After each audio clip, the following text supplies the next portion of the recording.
Hello friends, welcome to my YouTube channel. दोस्तों, आज के सेशन में हम लोग करने वाले हैं सीडीपी का अगला प्रैक्टिस सेट।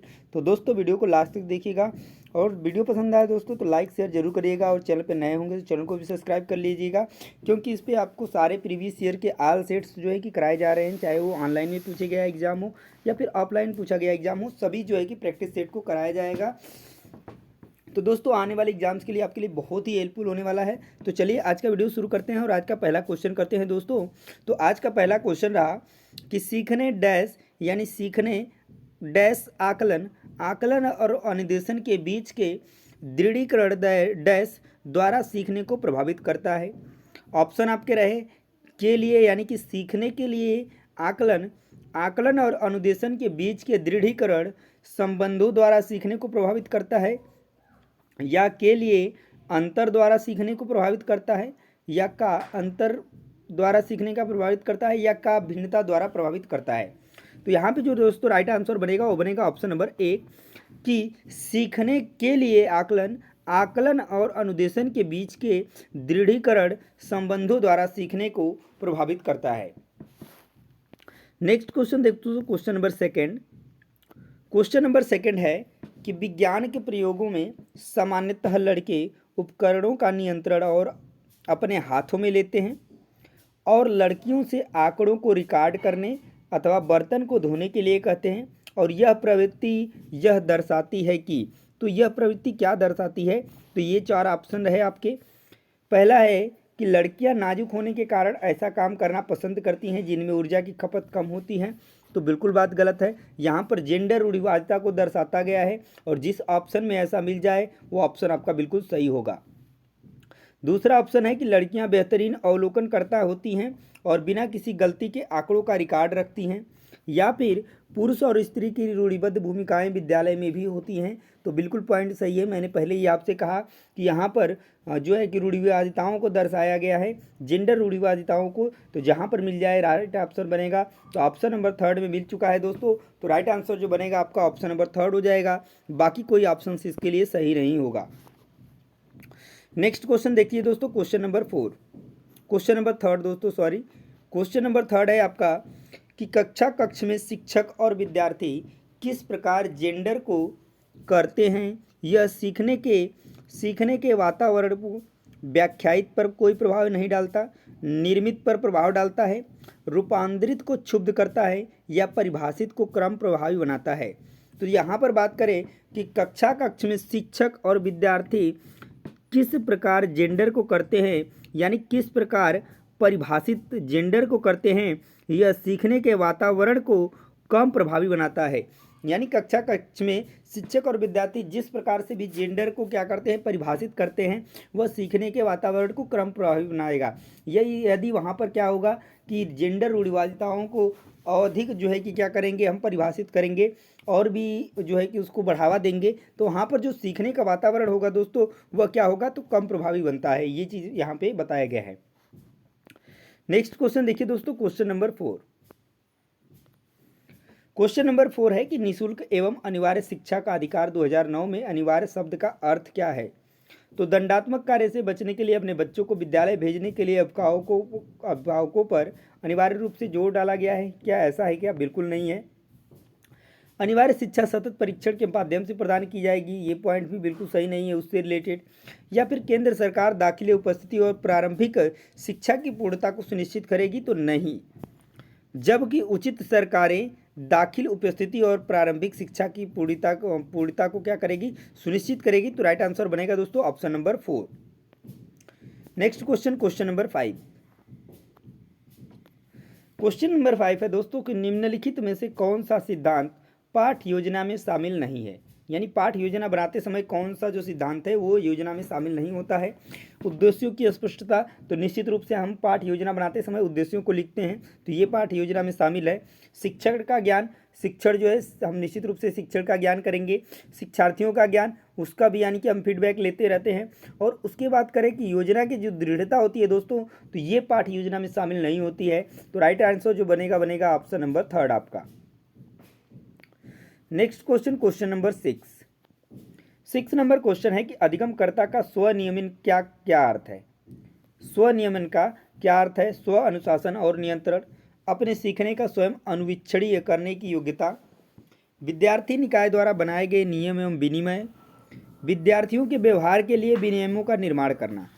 तो यहाँ पर दोस्तों अगर हम बात करें कि अधिगमकर्ता का जो स्वनियमन का क्या अर्थ होता है, वो होता है स्व अनुशासन और नियंत्रण। तो करेक्ट ऑप्शन बनेगा आपका ऑप्शन नंबर 1।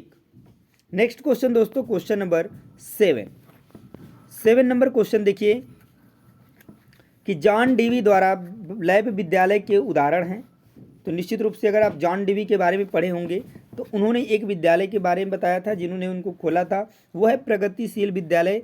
ठीक है, तो आप लोग याद रखेंगे। तो राइट आंसर बनेगा आपका ऑप्शन नंबर 2। जॉन डीवी से निश्चित रूप से ऐसा क्वेश्चन बन जाता है जो प्रगतिशील विद्यालय से रिलेटेड होता है, तो ये भी चीज़ आपको ध्यान में रखना है। Next question, question number 8। Question number 8 है दोस्तों कि सीबीएसई द्वारा प्रस्तावित समूह परियोजना गतिविधि का एक सशक्त साधन है। तो सामाजिक भागीदारिता सुगम बनाने में, शिक्षकों के भार को हल्का करने में, रोजमर्रा के शिक्षण से होने वाले तनाव को दूर करने के लिए, या फिर अनेकता में एकता की संकल्पना का प्रचार प्रसार करने के लिए। तो सीबीएसई द्वारा प्रस्तावित समूह परियोजना जो गतिविधि है वह एक साधन है। कैसा साधन है? तो सामाजिक भागीदारिता सुगम बनाने के लिए यह साधन है। तो राइट आंसर होगा दोस्तों option number 1। Next question, question number 9। Question number 9 है दोस्तों कि आंतरिक रूप से अभिप्रेरित जो विद्यार्थी होते हैं के लिए पुरस्कार की बिल्कुल भी आवश्यकता नहीं है, या के लिए बाह्य पुरस्कार उसकी अभिप्रेरणा को बनाए रखने के लिए पर्याप्त नहीं है, या फिर क्या बाह्य रूप से अभिप्रेरित विद्यार्थी की तुलना में प्रेरणा स्तर कम होता है, या के लिए औपचारिक शिक्षा की आवश्यकता नहीं होती है। तो बिल्कुल बात सही है दोस्तों कि आंतरिक रूप से जो भी अभिप्रेरित विद्यार्थी होते हैं उनके लिए पुरस्कार की बिल्कुल भी आवश्यकता नहीं होती है, वो अंदर से ही अभिप्रेरित होते हैं। तो राइट आंसर बनेगा ऑप्शन नंबर 1।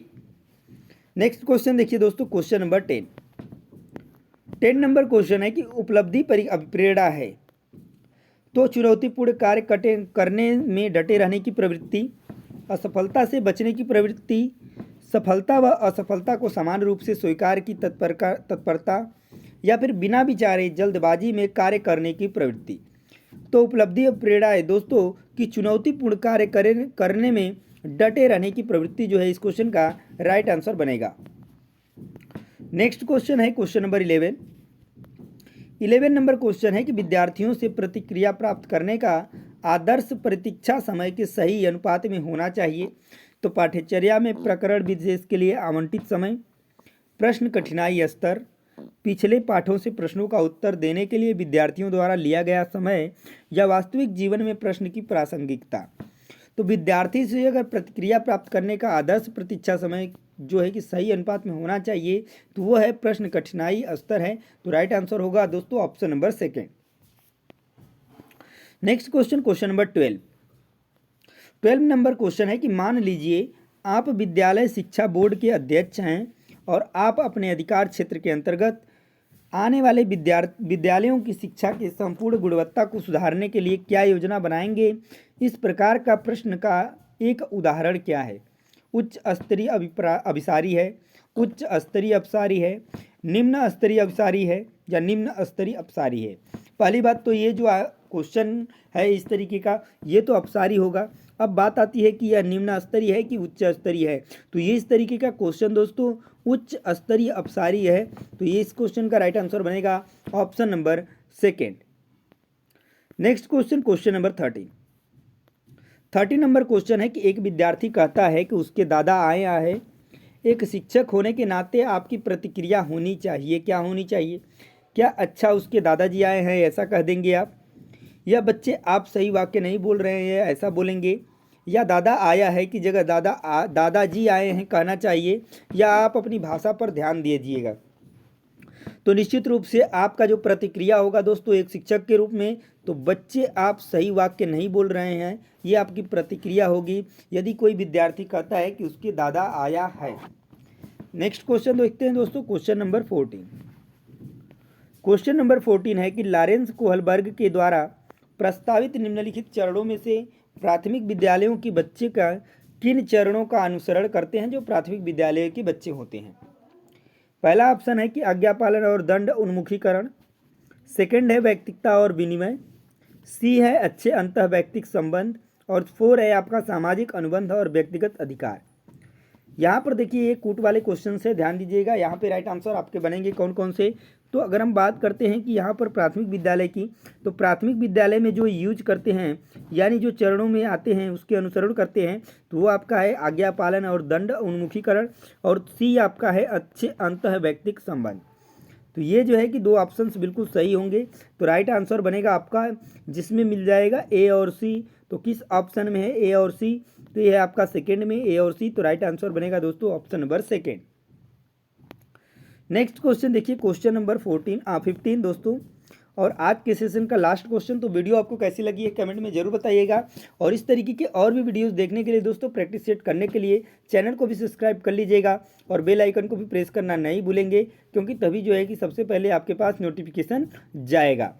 तो देखिए अगला क्वेश्चन क्या है, बोला गया है कि डैश के अलावा निम्नलिखित घटना या वृत्तांत रिकॉर्ड की विशेषताएँ हैं। तो यह घटनाओं का सही वर्णन है। तो ये जो है कि विशेषता है, बिल्कुल पॉइंट सही है। हमको निगेटिव ढूंढना है कि किसको छोड़ करके बाकी जो है कि विशेषताएं हैं, तो जो छोड़कर है उसी का आंसर बताना है। सेकंड है कि यह बच्चे के व्यक्तिगत विकास अथवा सामाजिक अंतःक्रियाओं को वर्णित करता है। ये पॉइंट भी बिल्कुल सही है।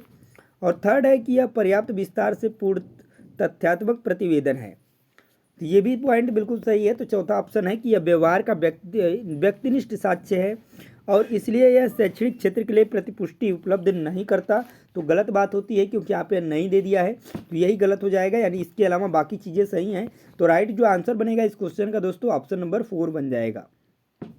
तो दोस्तों ये था आज का सेशन, जिसमें कि हम लोग 15 महत्वपूर्ण क्वेश्चंस किए हैं। तो वीडियो आपको कैसी लगी है, क्वेश्चंस आपको समझ में आए कि नहीं, ये कमेंट में हमें जरूर बताइएगा, ताकि आने वाले प्रैक्टिस सेट में हम और भी बेहतर कर पाएँ। तो दोस्तों मिलते हैं नेक्स्ट वीडियो में नेक्स्ट प्रैक्टिस सेट के साथ, तब तक के लिए जय हिंद।